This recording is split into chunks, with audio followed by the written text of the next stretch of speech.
मैं एक ऐसा लड़का था जो हर रोज स्कूल जाने के लिए पागल रहता था।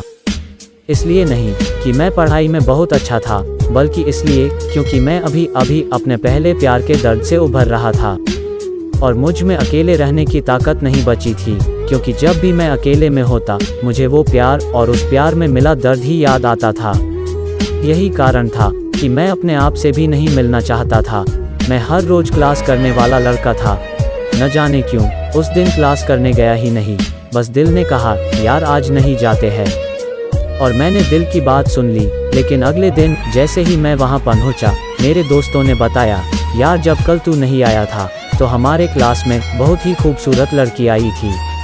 शायद उसने नया दाखिला लिया था, और यकीन मानिए पूरे क्लास से उसकी खूबसूरती की तारीफ सुनकर न जाने क्यों मुझे भी उसे देखने का मन किया, और मैं भी औरों की तरह क्लास के दरवाजे पर नज़र गड़ा के बैठ गया।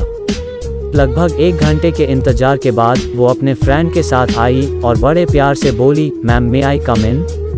ऐसा सुनते ही मानो उन सब लड़कों में से जो उसके इंतजार में पलके बिछाए बैठे थे एक एनर्जी निकली हो, और मेरा दिल तो तब मिल्खा सिंह बन गया जब वो आगे की 2 बेंच छोड़कर मेरे बगल में आकर बैठ गई। उस दिन मैंने पढ़ाई में भले ही कुछ न सीखा हो, लेकिन लड़कियों को देखकर बाल और शर्ट को ठीक करना तो लगभग सीख ही गया था। अब मैं हर वक्त बस उससे बात करने की कोशिश में लगा रहता था। लेकिन वो तो आपने सुना ही होगा कि इश्क ने गालिब निकम्मा बना दिया, वरना हम भी आदमी थे काम के। बस अब उससे न तो कुछ बात हो पाती और ना ही उसके सामने जाने पर मेरी आवाज़ निकलती। फिर मैंने सोचा कि यार बात तो करनी ही होगी, और मैं पहुंच गया अपने दोस्त के पास उपाय के लिए। फिर उसने मुझे बताया कि मैं उससे सोशल मीडिया पर बात करूं। और अगले दिन शाम को जब मैं क्लास करके घर आया तो मैंने हिम्मत जुटाई, लैपटॉप निकाला और उसे इंस्टाग्राम पर सर्च करने लगा, क्योंकि मुझे पता चला था कि वो सिर्फ इंस्टाग्राम ही यूज़ करती है। लेकिन वो कहते हैं न कि ऐसे वक्त में खुदा भी साथ छोड़ देता है। बस मेरे साथ भी कुछ ऐसा ही हुआ, वो नहीं मिली। अब बस हर रोज़ मैं क्लास के लिए जाता और हर रोज़ उससे इश्क हो जाता। एक दिन ऐसे ही इंस्टा चलाते हुए अचानक उसकी आईडी मुझे दिखी, और मैंने बिना कुछ सोचे समझे फटाक से उसे फॉलो का रिक्वेस्ट भेज दिया और बस सो गया। लेकिन सोने से पहले मैंने एक पेज का प्रपोजल लिखा और उसे सेव करके सो गया।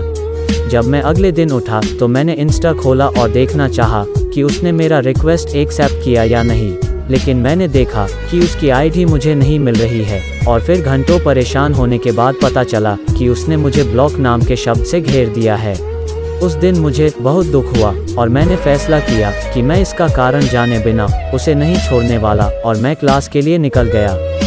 लेकिन वो उस दिन वहाँ आई ही नहीं। सिर्फ उस दिन ही नहीं, बल्कि वो किसी भी दिन वहाँ नहीं आई।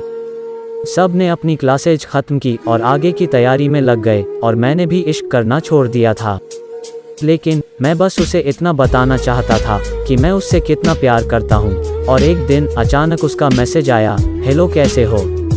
मैंने कुछ देर सोचा और फिर रिप्लाई किया, मैं तो ठीक हूँ, तुम कैसी हो। उसने कहा मैं भी ठीक हूँ, और मैंने झट से उस मैसेज को कॉपी किया जो उस दिन उसके ब्लॉक करने के पहले मैंने लिखा था, और उसे भेजने के बाद मैंने बिना रुके उसे ब्लॉक कर दिया, क्योंकि शायद मेरे अंदर दोबारा नहीं सुनने की ताकत नहीं बची थी। इस दुनिया में ज़रूरी नहीं जिसे तुम चाहो वो तुम्हारा हो, जीने के लिए तुम्हें उसी का सहारा हो। कश्तियाँ टूट जाया करती हैं, ज़रूरी तो नहीं होता कि हर कश्ती को किनारा हो। आपको ये प्रेम कहानी कैसी लगी हमें कमेंट करके ज़रूर बताएं, और हाँ, चैनल को सब्सक्राइब करना बिल्कुल भी ना भूलें।